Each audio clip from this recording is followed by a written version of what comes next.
அனைவருக்கும் வணக்கம். இது உங்கள் கரூர் கிளாசிக் கிச்சன்.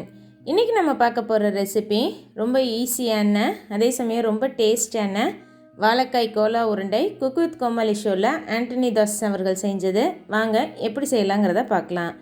ஃபஸ்ட்டு நான் இன்றைக்கி ஒரு ஸ்டீமர் எடுத்திருக்கேன். உங்கள்கிட்ட ஸ்டீமர் இல்லைன்னா நீங்கள் இட்லி பாத்திரத்தில் கூட அதை வேக வச்சுக்கலாம். தண்ணி விட்டு ஒரு வாழைக்காயை தோலோடு அப்படியே வேக வச்சு எடுத்து வச்சுக்கலாம். இது வேகிறதுக்கு 10-12 நிமிஷம் போல் ஆகும்.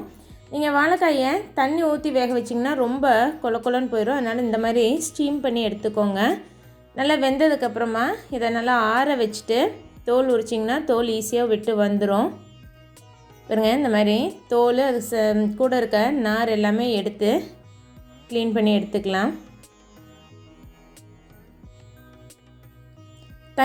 நீங்கள் தண்ணி விட்டு வேக வைக்கும்போது வாழைக்காய் ரொம்ப கொலன்னு வெந்துருச்சுன்னா நமக்கு உருண்டை பிடிக்கும்போது உருண்டை நிற்காது. இந்த மாதிரி வேக வச்ச வாழைக்காயை கையிலையே நல்லா உதுத்தி விட்டுக்கோங்க. ரொம்ப பெரிய கட்டி இல்லாமல், சின்ன கட்டி இருந்தால் பரவாயில்ல, ரொம்ப பெரிய கட்டி இல்லாமல் இந்த மாதிரி உதுத்தி எடுத்து வச்சுக்கலாம். இது மசாலாவுக்கு இந்த 3 பச்சை மிளகாய், 5-6 பல் பூண்டு, ஒரு துண்டு இஞ்சி, 4-5 பட்டை, 1 டீஸ்பூன் போல் சோம்பு, ஒரே ஒரு பெரிய வெங்காயம் நறுக்கி சேர்த்திட்டு 2 டேபிள் ஸ்பூன் அளவுக்கு தேங்காய் துருவல், தேவையான அளவுக்கு உப்பு, 1/4 டீஸ்பூன் கரம் மசாலா, 1/2 டீஸ்பூன் வரமிளகாய் தூள், காரம் உங்களுக்கு ஏற்றாப்புல சேர்த்துக்கோங்க. இதெல்லாம் சேர்த்து நல்லா நைஸாக பேஸ்ட்டாக அரைச்சி எடுத்து வச்சுட்டு இது கூடவே நம்ம பொடிச்சு வச்சுருக்க வாழைக்காயையும் உள்ளே சேர்த்து இதையும் ஒன்றா கலந்து அரைச்சி எடுத்துக்க போகிறோம். நல்லா நைஸாக அரைச்சாச்சுங்க. சின்ன கட்டி இருந்ததுன்னா அது நம்ம எண்ணெயில் வேக வைக்கும்போது பொரிஞ்சு வந்துடும்.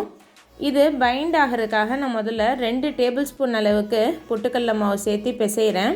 நீங்கள் முதல்லே பொட்டுக்கடலை மாவு நிறைய சேர்த்திடாதீங்க, அப்போ ரொம்ப ஒரு மாதிரி பொறுநாப்பில் போயிடும்.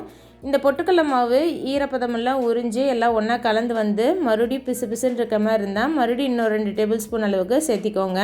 நான் இன்றைக்கி மொத்தம் 4 டேபிள் ஸ்பூன் அளவுக்கு பொட்டுக்கடலை மாவு சேர்த்து பிசைஞ்சிருக்கேன். இது வந்து ஒரு பெரிய டோவாட்டெல்லாம் உருண்டு வராது. அதனால் எல்லாம் ஒன்றா கலந்ததுக்கப்புறம் கையில் எண்ணெயை தடவிட்டு இந்த மாதிரி உங்களுக்கு என்ன சைஸில் வேணுமோ அந்த சைஸில் உருண்டை பிடிச்சி எடுத்துக்கோங்க. இப்போ ஒரு வாழைக்காய் தான் எடுத்தோம், அதுக்கே நமக்கு 15 கோலா உருண்டை வந்தது.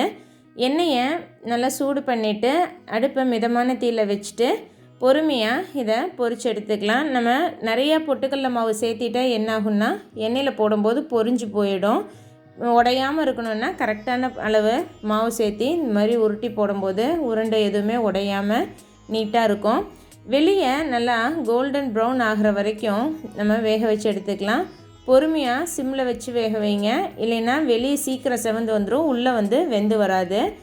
இன்றைக்கி நம்ம எடுத்ததுக்கு 15 கோலா உருண்டை வந்தது ஒரு வாழைக்காய்க்கு. டேஸ்ட் ரொம்ப அருமையாக இருக்கும். மட்டன் சாப்பிடாதவங்க இந்த மாதிரி வெஜிடேரியன் கோலா உருண்டை செஞ்சு சாப்பிட்லாம்.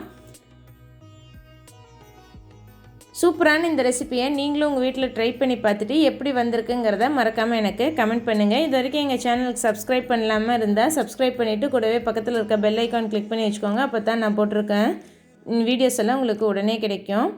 பாருங்கள் எவ்வளோ மொறுன்னு இருக்குது. உடைக்கும் போதே அப்படியே சாஃப்டாக வருது. உள்ளே இருக்கிற லேயர்லாம் சாஃப்டாகவும் வெளியே இருக்கிற லேயர் கிறிஸ்பாகவும் இருக்கும். சூப்பரான இந்த ரெசிபியோட நியூட்ரிட்டிவ் வேல்யூ என்னன்னு குயிக்காக பார்த்துடலாம்.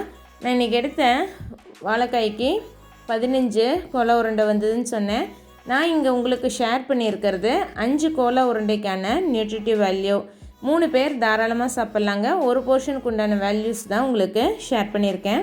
இந்த வீடியோ உங்களுக்கு பிடிச்சிருந்ததுன்னா லைக் பண்ணிவிட்டு உங்கள் ஃப்ரெண்ட்ஸ் கூடயும் மறக்காமல் ஷேர் பண்ணிக்கோங்க. தேங்க்ஸ் ஃபார் வாட்சிங்.